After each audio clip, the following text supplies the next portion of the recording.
La nuit où les chiffres des récoltes ont cessé d'avoir un sens sur les écrans, une autre histoire s'est mise en marche, loin des marchés, sur la terre poussiéreuse du Burkina Faso. Dans les bulletins Burkina Faso News, ce n'était qu'une ligne perdue. Mais dans les couloirs où l'on surveille Ibrahim Traoré Burkina Faso, l'alarme a sonné plus fort que prévu. Comment une seule loi sur les semences, évaluée à 900 millions de dollars, a-t-elle pu inquiéter les capitales qui croient contrôler la chaîne alimentaire mondiale? Et surtout, qu'a signé ce jeune chef d'État que l'on ausculte dans chaque Ibrahim Traoré interview, au-delà des discours sur la modernisation agricole? Derrière le jargon des contrats, cette histoire pose une question explosive. Qui possède la première étincelle de la vie? La graine. C'est là que naît notre motif, répété comme un battement de tambour. La souveraineté commence par une graine. Et tant que cette phrase circule du Sahel jusqu'à vous, quelque chose dans l'ancien ordre commence à trembler. Si cette histoire mérite d'être écoutée jusqu'au bout, c'est parce qu'elle dépasse largement les frontières du Burkina Faso. Elle touche à ce que chaque nation croit maîtriser, sa nourriture, son indépendance, son avenir. Pour le citoyen, l'impact est intime. Ce qui pousse dans son assiette, ce qui reste de ses traditions, ce qu'il transmet à ses enfants. Pour la planète, l'effet est tectonique. Si un pays du Sahel peut défaire une dépendance vieille de plusieurs décennies, alors le modèle qui relie multinationales, brevets et diplomatie pourrait vaciller. Et voici le micro-hook. Dans les archives que nous révélerons plus tard, une note interne américaine affirmait qu'un simple changement de politique agricole dans la région pouvait réduire le levier stratégique des puissances occidentales. Mais pour comprendre pourquoi une loi sur les semences a déclenché des appels d'urgence à Washington et Bruxelles, pour saisir pourquoi le nom d'Ibrahim Traoré apparaît désormais sous le scanner géopolitique chaque fois que surgit un Ibrahim Traoré interview, il faut revenir aux racines de la dépendance. Car derrière la décision de 900 millions de dollars, il y a une bataille discrète, patiemment tissée entre laboratoires, accords commerciaux et programmes d'aide. Une bataille où chaque graine devient un outil d'influence. Mais pour comprendre pourquoi ce geste a bouleversé l'ordre établi, il faut d'abord remonter le temps. Pour comprendre la secousse provoquée par cette loi, il faut compresser en un seul tableau les décennies qui ont façonné l'ancien ordre. Politique, économique et militaire. Politiquement, l'Afrique de l'Ouest avait été remodelée par des réformes imposées sous couvert de modernisation, chaque accord exigeant une plus grande protection des brevets étrangers. Économiquement, les paquets agricoles, semences brevetées, engrais spécifiques, pesticides obligatoires avaient transformé les champs en vitrines pour multinationales. En moins d'une génération, plus de 70% des variétés traditionnelles avaient disparu dans certaines zones, remplacées par des hybrides coûteux. Militairement, la stabilité alimentaire était devenue un levier silencieux. Dans plusieurs mémos occidentaux, l'accès aux semences était classé comme outil d'influence stratégique, permettant de peser lors de négociations d'aide ou de sécurité. Les chiffres parlent d'eux-mêmes. Dans les années 2000, pour chaque dollar d'aide agricole en Afrique, près de 0,76 dollars retournaient à des fournisseurs étrangers via les intrants imposés. Et dans le Sahel, jusqu'à 40% de l'endettement saisonnier des petits producteurs provenait directement de l'achat de semences d'importés. Au milieu de cet échafaudage, une image domine. Des sacs de graines, au logo brillant remplaçant les poteries en terre cuite où les grands-mères conservaient autrefois la mémoire du sol. Et c'est précisément à l'instant où ce récit semblait figé qu'un pays a fait un pas de côté. Et puis, ils se sont tournés vers Traoré. À l'instant où la loi sur les semences fut réellement finalisée, Ibrahim Traoré se trouva face à deux directions qui allaient en beaucoup plus loin qu'un simple choix technique. La première, celle que beaucoup de partenaires étrangers lui suggéraient avec insistance, consistait à rester dans la sécurité apparente d'un système déjà en place, continuer à importer des variétés brevetées, maintenir les accords commerciaux qui liaient la production à quelques multinationales et accepter en silence que la première étape de la chaîne alimentaire dépende d'intérêts extérieurs. Cette voie offrait des promesses de financement, de soutien diplomatique, d'éloges publics sur la modernisation de l'agriculture. Mais derrière ces mots, Traoré voyait autre chose. Un pays qui signe pour la tranquillité de court terme tout en renonçant à la possibilité, un jour, de décider seul de ce qu'il plante. La seconde direction était radicalement différente, plus rude, plus incertaine.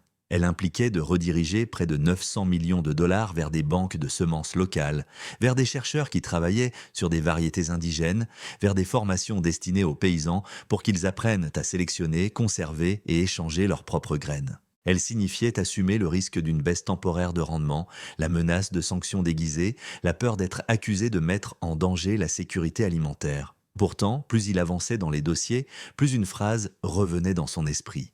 Si la graine n'appartient pas à ceux qui cultivaient la terre, de quoi parle-t-on quand on prononce le mot souveraineté? Un conseiller proche se souvient de l'avoir entendu résumer le dilemme en une seule ligne, lancée d'une voix calme mais définitive: un État qui ne contrôle pas sa graine ne contrôle pas son avenir. Cette phrase, rapportée plus tard dans des notes internes, fut le véritable tournant, car elle ferma la porte au compromis mou et ouvrit celle d'un affrontement assumé. Peu de temps avant le vote final, une dernière offre fut transmise par des intermédiaires. Un vaste programme de partenariat agricole, des garanties financières, des investissements promis, à condition que le Burkina Faso renonce à certaines restrictions sur les semences brevetées. Sur le papier, tout semblait rationnel. En réalité, c'était une invitation à rester prisonnier. Traoré refusa. À cet instant précis, la décision cessa d'être un simple ajustement de politique publique. Elle devint un geste de rupture qui allait inquiéter jusqu'aux capitales les plus lointaines. Dans le silence officiel des communiqués, une réalité s'imposa pourtant déjà aux observateurs les plus attentifs. En choisissant la voie la plus risquée, ce petit État enclavé venait de transformer chaque graine plantée en acte de défi politique. Quand la loi fut adoptée au Parlement, le premier mouvement décisif ne se produisit pas dans les bureaux de la capitale, mais dans les villages du centre et du nord. Ce fut la première étape, la mise en place immédiate des premières banques de semences communautaires. Rien d'imposant aux yeux du monde, quelques salles rénovées, des sacs de variétés locales confiés par des anciens, des jeunes techniciens formés à cataloguer génétiquement des graines que l'on jugeait autrefois non modernes. Pourtant, dans un système où la graine avait été transformée en marchandise sous contrat, cette réappropriation avait la force d'une rupture silencieuse. Et c'est là qu'un premier micro-hook apparut. Dans plusieurs stations agricoles, les premiers relevés montraient que certaines variétés indigènes, considérées comme archaïques, avaient mieux résisté au retard de pluie que des hybrides importés. Ce détail discret, presque anodin, commença à fissurer les certitudes imposées depuis des décennies. Mais dès que ces résultats préliminaires filtrèrent, un contre-choc se déclencha. Des ONG partenaires adressèrent des courriers prudents, évoquant le risque de prendre du retard. Des diplomates étrangers sollicitèrent des réunions pour clarifier l'orientation stratégique du Burkina Faso. On parlait d'encore avec politesse, mais la tension affleurait derrière chaque phrase. C'est là que la seconde étape commença, celle du contact frontal. Quand les premières semences locales furent distribuées dans les zones pilotes, plusieurs entreprises multinationales cessèrent soudain de renouveler leurs contrats de distribution. Certaines équipes commerciales quittèrent le pays, d'autres imposèrent de nouveaux délais de livraison, comme pour signifier que l'accès aux intrants importés ne serait plus automatique. Dans un rapport interne, un conseiller écrivit « Il teste notre seuil de résistance ». Dans la province du San Matenga, un incident précipita la confrontation. Un lot de graines importées arriva sans la déclaration génétique désormais obligatoire. Autrefois, cette irrégularité aurait été tolérée sans difficulté. Cette fois, l'administration ordonna la saisie immédiate. Le public n'en sut presque rien, mais à Washington et à Bruxelles, l'information circula dans les notes diplomatiques. Le Burkina Faso appliquait réellement la loi sans céder. Ce fut alors que surgit le premier sommet dramatique, le moment où la bataille cessait d'être un débat technique pour devenir un défi géopolitique. Une note confidentielle, transmise à plusieurs ministères occidentaux, contenait une phrase qui fit basculer la perception générale. Si le Burkina Faso maintient ses rendements tout en réduisant l'usage de semences brevetées, l'effet domino pourrait devenir incontrôlable. Cette ligne bureaucratique révélait ce que personne n'osait dire publiquement. L'indépendance agricole d'un petit État menaçait un écosystème mondial fondé sur la dépendance. Le micro-hook suivant surgit quelques jours plus tard, lorsqu'un document classifié, jamais reconnu officiellement, fut évoqué par une source interne. Il décrivait plusieurs scénarios de réponses coordonnées au cas où la transition burkinabé persisterait. Rien n'était signé, rien n'était acté, mais tout était planifié. À cet instant précis, la graine cessa d'être un simple élément agricole. Elle devint un centre de gravité stratégique capable de faire vaciller des intérêts bien plus vastes que les frontières du Burkina Faso.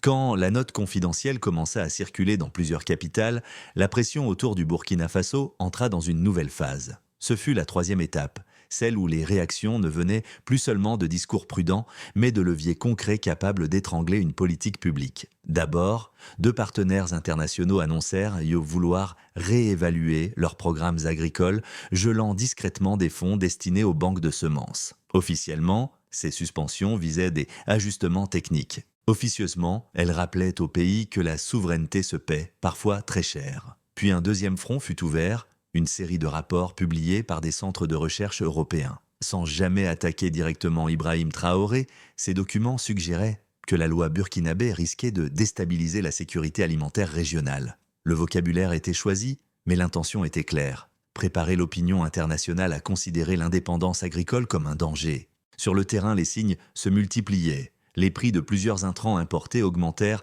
sans explication. Certaines commandes restaient bloquées aux frontières. Un conseiller rapporta même qu'un diplomate étranger avait évoqué, à titre informel, le risque de perdre certains partenariats commerciaux. C'était la tempête sur tous les fronts: finances, diplomatie, commerce, image internationale. Au moment où ces pressions s'accumulaient, un phénomène inattendu se produisit dans les zones rurales. Les banques de semences communautaires commencèrent à fonctionner réellement. Les variétés locales enregistrées, stockées et échangées par les villages montraient une résilience que les modèles utilisés par des institutions étrangères n'avaient jamais intégrée. Un micro-hook apparut lorsqu'un rapport interne local montra que, dans certaines zones, les variétés indigènes avaient mieux résisté à une vague de chaleur que les graines importées réputées plus performantes. Pendant que les partenaires internationaux tentèrent de ralentir la transition, les villages prouvaient qu'elle pouvait fonctionner. C'est alors que survint la 4e étape, le moment de basculement historique. Au sein du gouvernement, un débat intense éclata. Fallait-il appliquer la loi pleinement, au risque d'un affrontement économique, ou la mettre en œuvre de manière graduelle pour calmer les tensions ? Certains ministres craignaient une crise majeure. Mais un soir, dans une réunion décisive, Traoré aurait prononcé une phrase devenue centrale dans les notes internes. « Si nous reculons maintenant, nous admettons que notre avenir ne nous appartient pas. » Le silence qui suivit scella la décision. Le Burkina Faso appliquerait la loi intégralement. Ce fut le point culminant, l'instant où une loi votée dans un pays enclavé devint un acte politique mondial. Les réactions ne tardèrent pas. Une agence de notation plaça le pays sous de surveillance pour incertitude structurelle. Un consortium agro-biotechnologique publia un communiqué exprimant sa profonde inquiétude. Une rumeur évoqua même des discussions visant à déplacer des investissements vers des États voisins jugés plus alignés. Pourtant, dans les villages où les graines étaient de nouveau conservées dans des pots d'argile, la décision fut accueillie non comme une provocation, mais comme un retour à l'essentiel. La graine n'était plus un contrat, mais une promesse. Et c'était précisément ce que redoutaient les puissances extérieures. Lorsque le Burkina Faso appliqua pleinement la loi sur les semences, les réactions se propagèrent comme des ondes sur un lac. Dans le pays même, les soutiens d'Ibrahim Traoré présentèrent cette décision comme une étape majeure vers une souveraineté réelle, non plus seulement militaire ou diplomatique, mais inscrite dans la terre. Les médias publics montrèrent des images de paysans tenant des sacs de semences locales soigneusement étiquetés, symbole d'un retour à une forme de maîtrise que leurs parents avaient vu disparaître. Dans les villages, les discussions prirent un ton plus intime. Certains évoquaient la possibilité enfin de planter sans contracter de dettes. D'autres se demandaient si leurs enfants connaîtraient à nouveau le goût oublié de certaines variétés. Mais la réaction internationale fut tout autre. À Bruxelles, plusieurs responsables du commerce évoquèrent un précédent préoccupant qui pourrait remettre en cause les accords de propriété intellectuelle. À Washington, une circulaire interne parla d'un risque d'érosion du levier stratégique.